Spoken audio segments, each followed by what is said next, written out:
جس بندے کو اپنے اصل مالک کا پتہ چل جاتا ہے، وسائل اس کے پابند ہو جاتے ہیں۔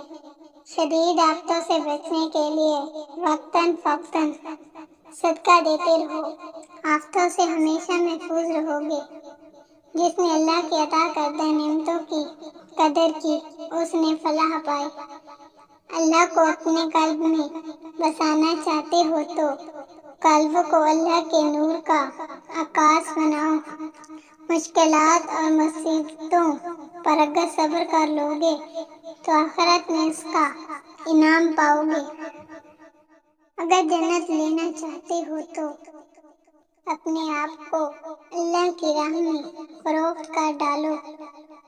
بیوی کی صرف ایک خواہش یعنی فضول خرچی کرنے کی خواہش کو بھی پوری مت کرنا، ہمیشہ خوش رہو گے۔ جب مرنے کے بعد کی زندگی کا علم حاصل ہو جاتا ہے تو انسان کے اوپر سے موت کا خوف ختم ہو جاتا ہے۔ جس عورت نے اپنی اولاد کے اخلاق سنوارنے پر توجہ نہیں دی، اس نے توہین رسالت کی۔ جس عورت نے اپنے شوہر کو خوش رکھا، گویا اس نے اپنے اللہ کو خوش رکھا۔ ہر دعا اس وقت قبول ہوگی جب تم اخلاص عمل سے کام لو گے۔